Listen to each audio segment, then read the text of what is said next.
Okay, good evening. I'll wait for 2 more minutes and then I'll start.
Okay, so does anyone have any doubt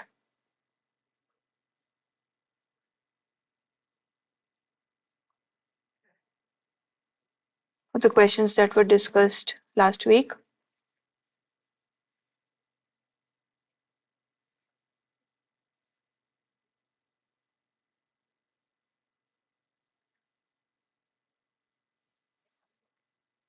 No, madam. Okay, thank you.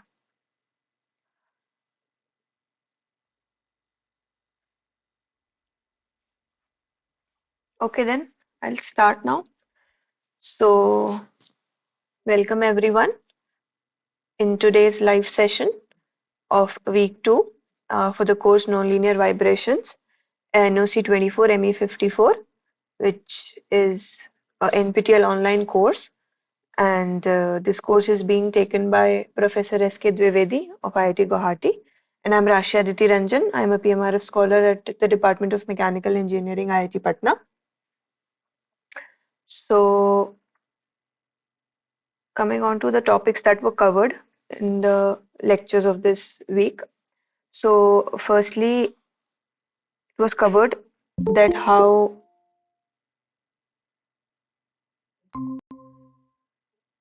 the nonlinear equation of motion is derived.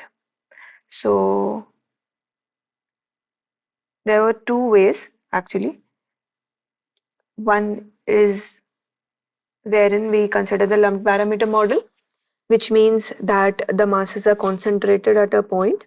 The second one is the distributed mass model, which means which we consider the continuous system. So in case of this, what happens is that there is a finite number of degrees of freedom, while in case of distributed mass system, the degree of freedom tends to infinite.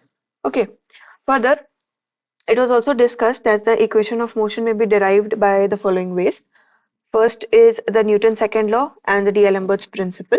So Newton's second law, we all know force is equals to mass into acceleration.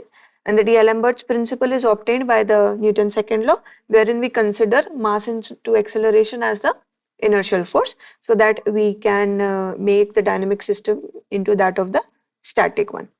Now, second are the energy-based approach, which are the Lagrange and extended Hamilton. So herein we consider the kinetic energy, potential energy, and the non-conservative work done in order to get the equation of motion.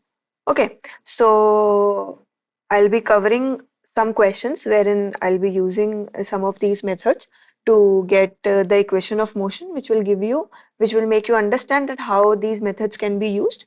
And after that, I'll be going for MATLAB. So, and in MATLAB, I'll be explaining that how can you use the symbolic functions in order to get the equation of motion. And further, as I discussed in the previous week as well, the use of ODE45. So I was not able to explain in a elaborative manner how we are using ODE45 to get the equation of motion. So that also I'll be discussing today. Okay. So coming on to the first question. So the question says that the equation of motion of a spring mass system shown below is, now we'll be using the Lagrange equation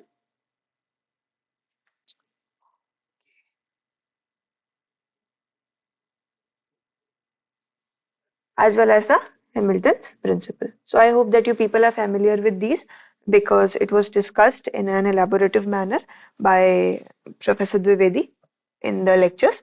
So coming on to question number 1. So now you can see that here there are two masses and two springs.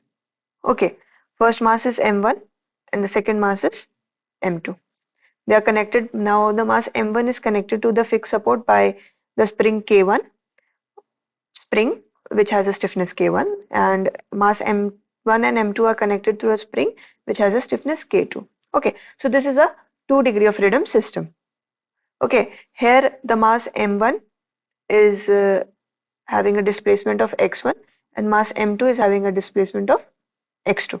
Okay, so these x1 and x2 are independent of each other. Okay, so that is why we'll be taking out the velocities of which are related to these displacements, and it will be, we all know, x1 dot and x2 dot. Okay, so how can we take out the kinetic energy of the system? There are two variables, or we'll say generalized coordinates. Okay, two generalized coordinates are needed in order to know the system dynamics. So based on that, the kinetic energy of the system will be the sum of the kinetic energy of mass m1 plus the sum of the kinetic energy of the mass m2. Okay, so it will be half m1 x1 dot square plus half m2 x2 dot square. Okay, now we got the kinetic energy. Now we want the potential energy. Okay, so potential energy contribution would come due to the presence of the spring, right? Now for a spring, the potential energy is equal to half k x square. Okay, k is the stiffness of the spring and x is the displacement. So in this case, for mass m1, what is happening? The mass m1 is traveling x1. Okay, and for that reason, the spring, which has a stiffness K1, is getting extended by X1. So the potential energy stored in spring K1 would be half K1 X1 square. However, coming on to spring with the stiffness K2, what is going to happen with that spring? Is it going to have the potential energy half into K2 X2 square?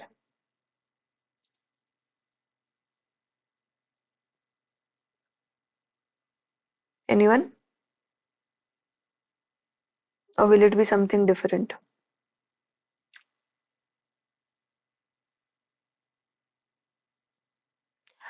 Okay, so what is happening is that the spring K2 has a mass m1 that is attached above it and a mass m2 that is attached below it.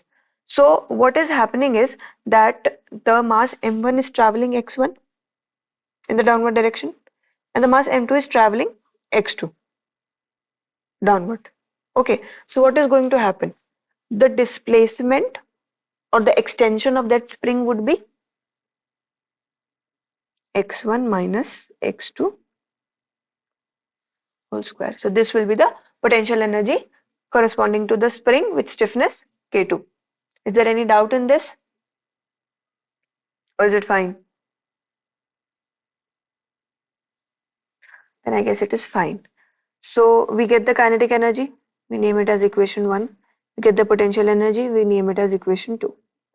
Now coming on to that, if these are the cases, then now we have to use the Lagrange equation and the Hamilton principle. Okay, and we should get the same equation of motion by using both the ways. Okay, so first using the Lagrange equation. So what is the Lagrange equation?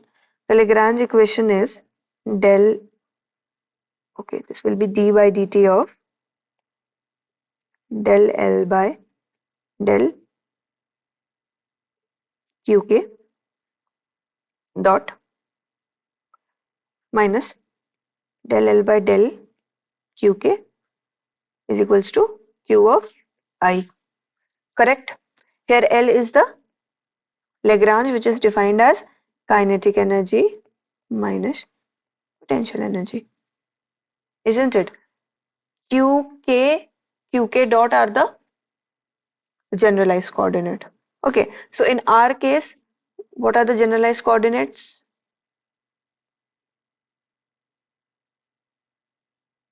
x1, x2, x1 dot, x2 dot.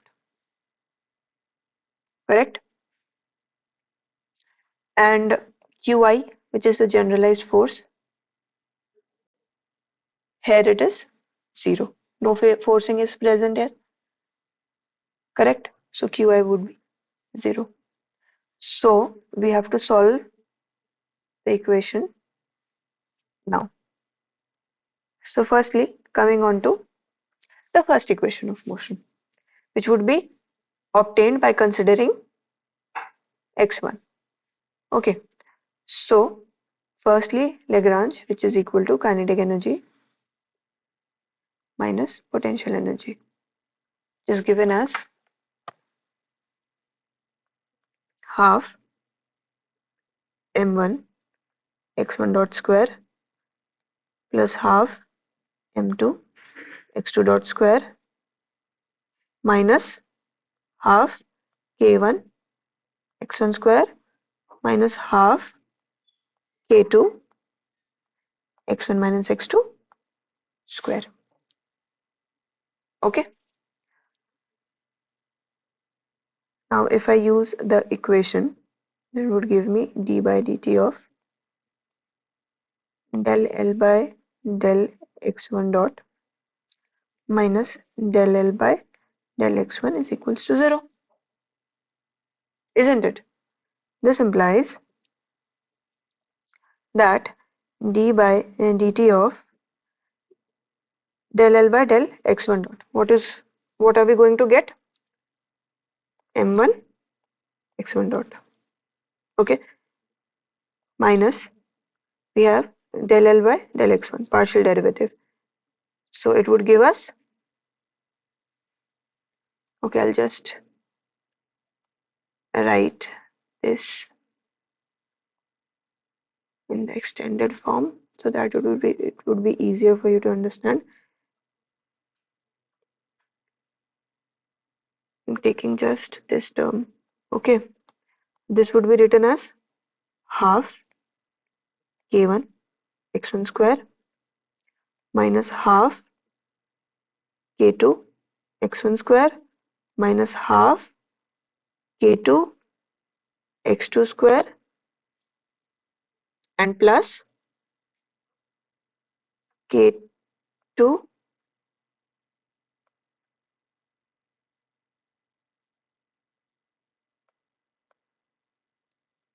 x1 x2.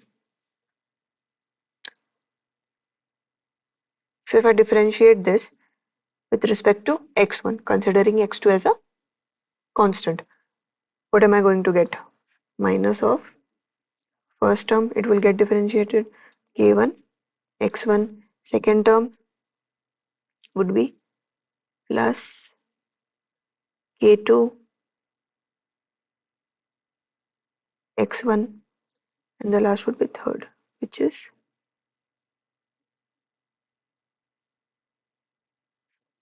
okay, I guess here it will be plus, right? So then it will become minus of k2 x2 is equals to 0. This would give me m1 x1 double dot plus k1 x1 plus k2 x1 minus x2 is equals to 0. Is it fine?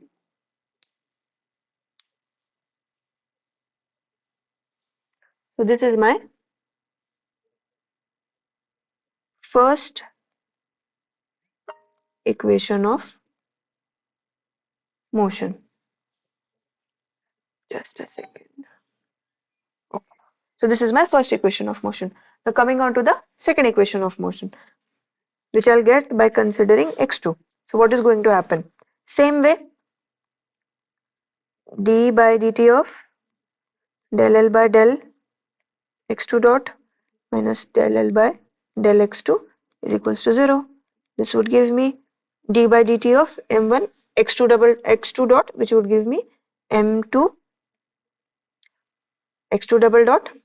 Okay, and after that I'll have minus of del L by del x2. Okay, I'll just write it, minus of del L by del of x2 is equals to 0. So see, if I calculate del L by del x2, what is going to happen? Differential of L, partial differential of L with respect to x2 considering x1 as a constant. It would give me m2 x2 double dot minus it will become plus again. Then I'll have k2 x2 minus k2 x1 equals to 0, which would give me m2 x2 double dot plus k2 x2 minus x1 is equals to 0. This is my second equation of motion.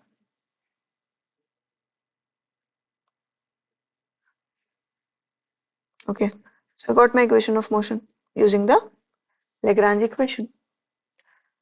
Now let us use the Hamilton's principle to derive the equation of motion, so that it would become clear that how can we use it for more than one degree of freedom system. So in case of Hamilton's principle, what is the equation? We have the integral of del A del L dt, time integral is equals to 0 from t1 to t2. Correct? So I already have the L Lagrange, isn't it? What do I have to do? I have to first derive this function. Okay. So I have to apply the del operator. So let us first do this and then we'll go into the integration part. Okay. So evaluating this, what is going to happen? Del of the Lagrange, which is given as half m1 x1 dot square plus half m2 x2 dot square minus half k1 x1 square minus half k2 x1 minus x2.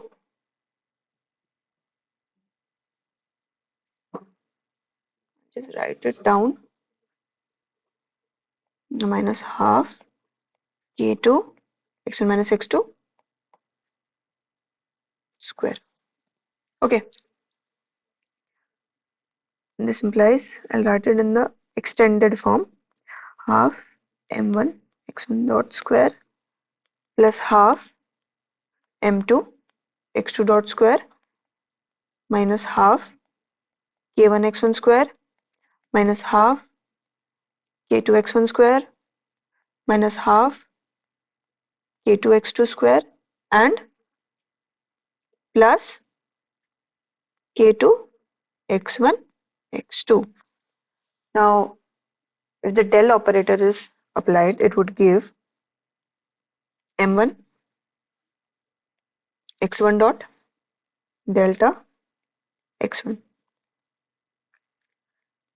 plus half, okay, half will not come here, m2 x2 dot x2 dot, sorry, so it give me k1 x1 k2 x1 and k2 x2 plus k2 x1 del x2 plus k2 x2 del x1. Okay, so for the first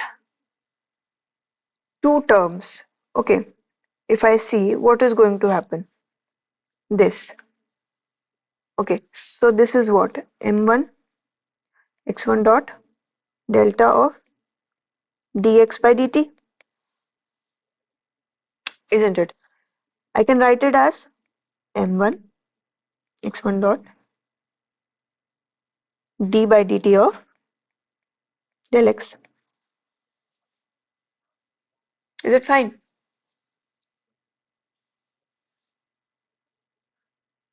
Okay, so I get it like this.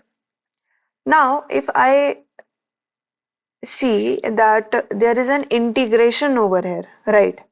This integration. So I have to integrate all these terms. Okay, so for this particular term only, if I consider the integration, okay, the integration can be applied, like if there are sum of terms, the integration can be applied on the particular terms. This every one of you know, isn't it? So if I apply integration on this particular term, this term, what is going to happen?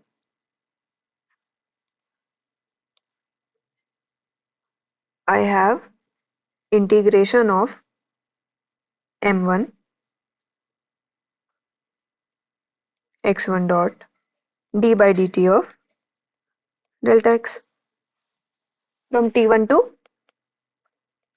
t2. So I will consider that there are two functions. Okay, one is this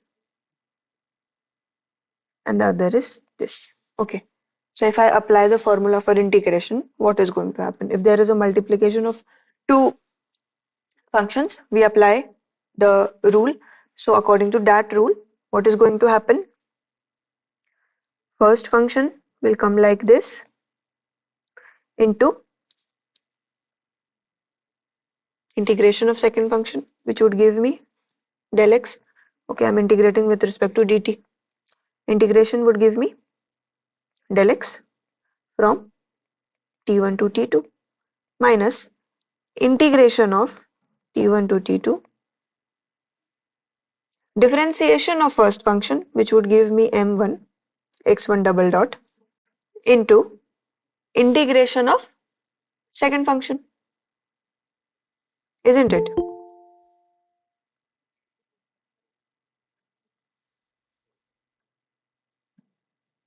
Which would give me delta x into dt. Okay, so if I consider this, what is going to happen? m1 x1 dot into delta x1 at t2 minus delta x1 at t1.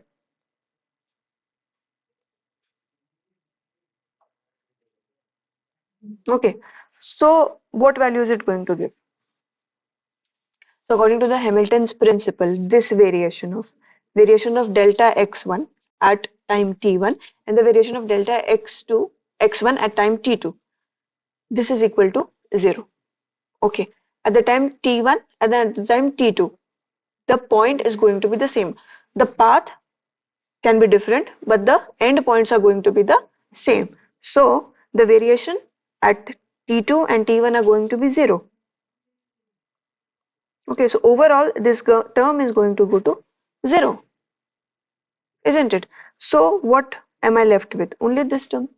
Similarly, the term m2 x2 dot d by dt of del x2 to dt would also give me this, isn't it? t1 to t2 m2 x2 double dot delta of x2 dt. Here it will be x1, sorry. Okay, so now if I use all these terms, like these terms are going to be the same. Okay, the first two terms are going to change like this. I would get what? Integration from t1 to t2 Okay, m1 x1 double dot delta x1 with a minus sign minus m2 x2 double dot delta x2, and then I have the stiffness terms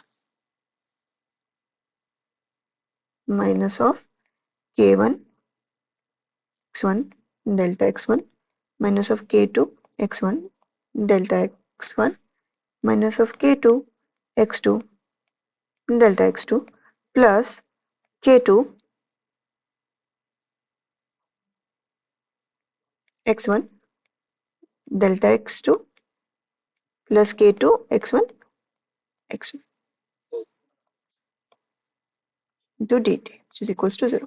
Now, since x1 and x2 are both independent, okay, so what we can do is we can segregate the terms with del x1 and we can segregate the terms with del x2. Okay, so then what would it give? Minus of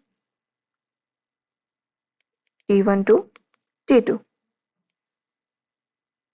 m1 x1 double dot plus k1 x1 plus k2 x1 minus k2, here it would be x2 del x1 plus or minus t1 to t2 m2 x2 double dot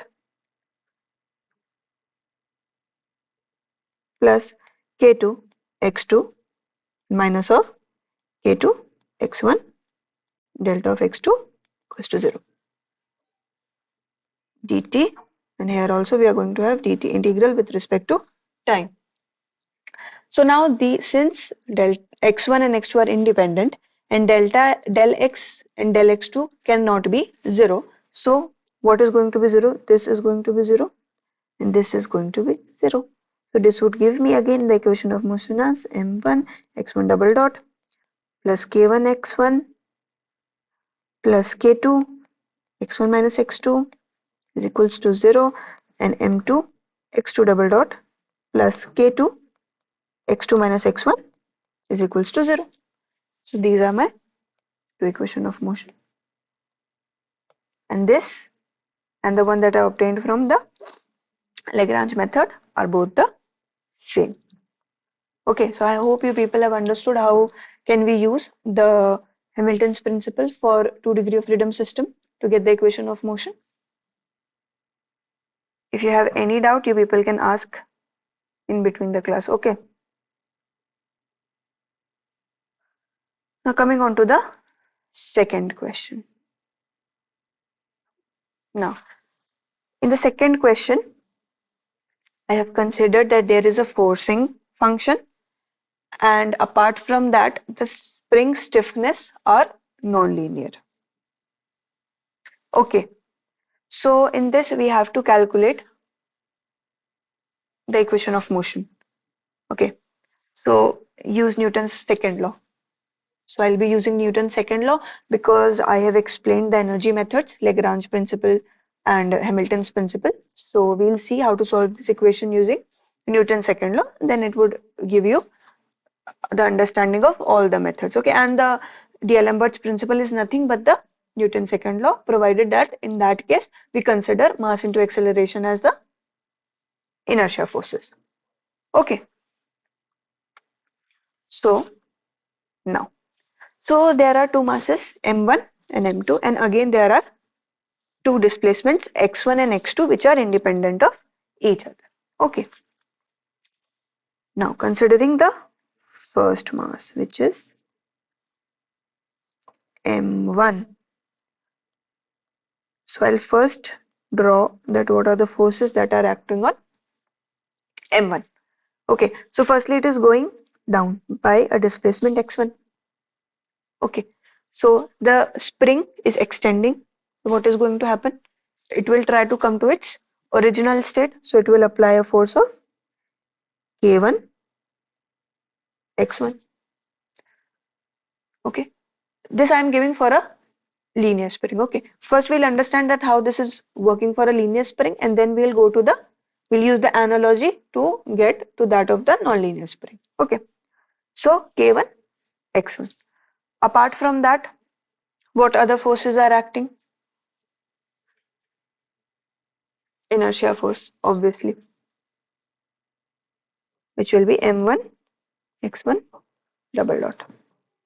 Okay, the mass M1 is also connected to the spring K2. Now K2 is having an extension of X2 and X1 both. Okay, so it is going to have a relative displacement. So that relative displacement would give me that this K2 is actually applying a force in the upward direction as K2 X1 minus X2, isn't it? For now, I'm considering that both the springs are linear.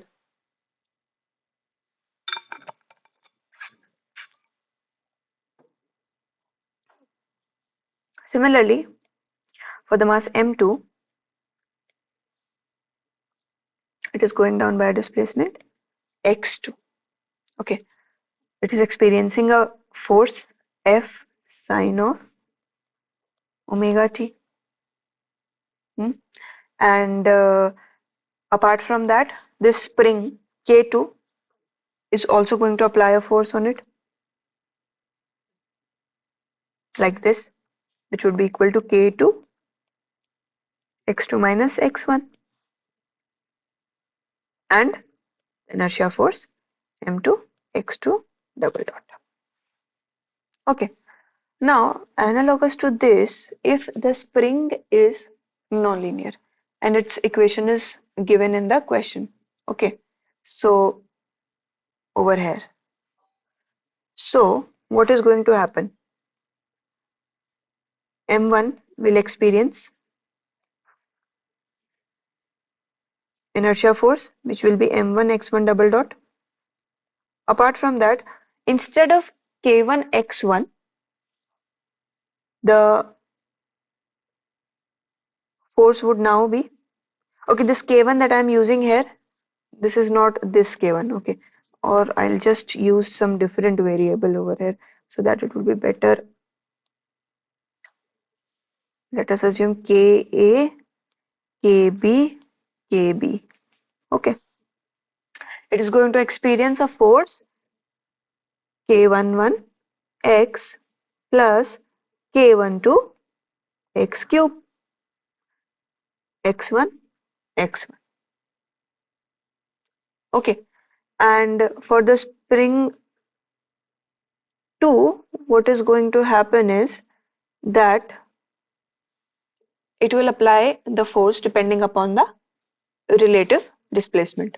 Okay, so it will be K21 Y. What would be Y? X1 minus X2.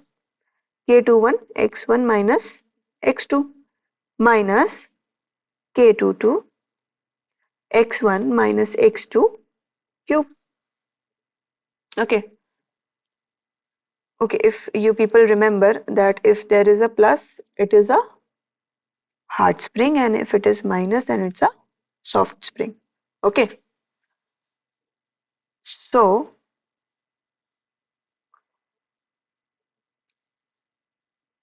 coming on to mass M2,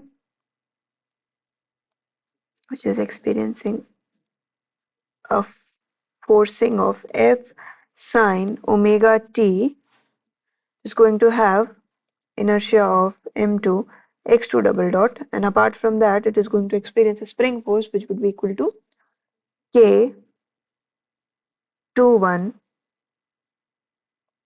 X2 minus X1 minus of K22 X2 minus X1 cube, isn't it? See, KB X2 minus X1, and using this K21 of Y, K21 of X2 minus X1 minus K22 of X2 minus X1 whole cube. So now we know that what are all the forces that are acting on M1 and M2. And now by using the force balance method or the Newton's second law method, we can get the equation of motion by writing C. We'll consider these forces, this, this. Okay, so it would give me m1 x1 double dot plus k11, sorry,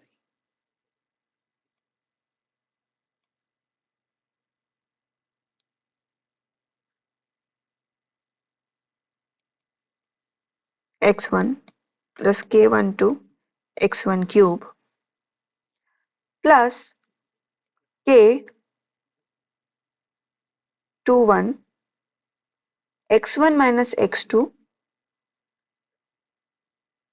minus k22 x1 minus x2 cube equal to 0.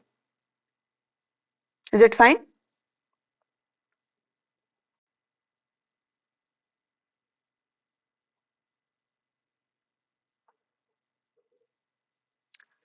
This is my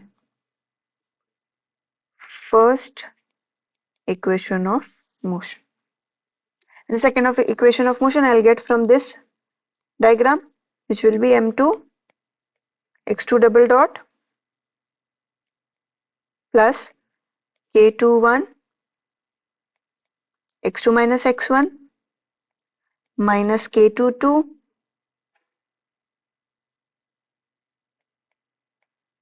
x2 minus x1 is equals to f sine of omega t, which is due to the presence of the forcing in the system.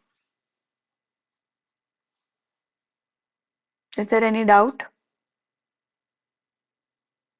Okay, I guess it's easy because you have understood that how we are using it. Since we know it that how it is working for the linear system, we can just use the analogy and go for the nonlinear system.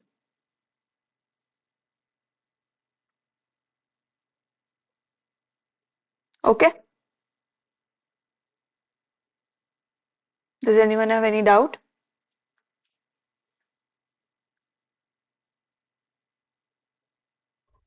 No, Okay, then madam. okay then I'll proceed further.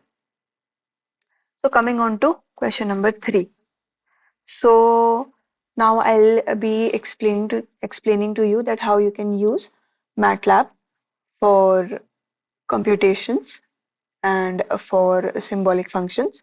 So here is a question that the value of the integration from -2 to 2 and differentiation at 2.7 of function this is. Okay, so this is the function that you have. Now you people know how can we use integration and differentiation in order to get the particular values. Okay, so for this function, if I use the integration into dx from -2 to 2, I'll get it like this. Okay, integration of twice of x, 1.5 x square plus 0.5 x cube into dx from -2 to 2. Okay, it would give me x square by 2 plus 1.5 into x cube by 3, 0.5 x to the power 4 by 4. And the integration values will be put from -2 to 2. Okay.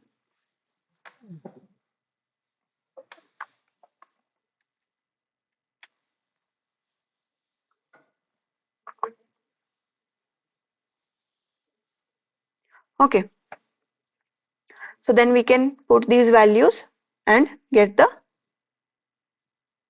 final value, isn't it? These are all even powers, so these are going to go to 0. Remains the odd power x cube, and it is going to give me the value 8. Similarly, you can also perform the differentiation. Yes, and after getting the differential function after differentiation, we can put the value of x is equals to 2.7 and we'll get the answer. Okay, so this is how you do with the computation. But in order to learn that how does the symbolic functions work in MATLAB, we'll just try to compute these by using MATLAB. Okay, so I'll just connect with my laptop now.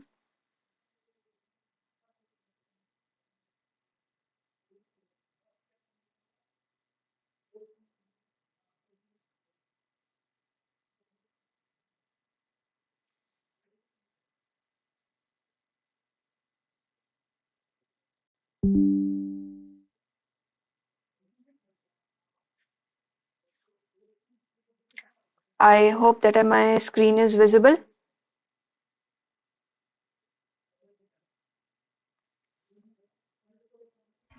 Yes, madam. Yes, it is visible. Okay, thank you. So let's come to this. Okay, now see. First, I'll explain you what is sims. So sims is a function in MATLAB which is used to define symbolic variables. Now, when I say symbolic variables, I mean that the symbolic variables as x.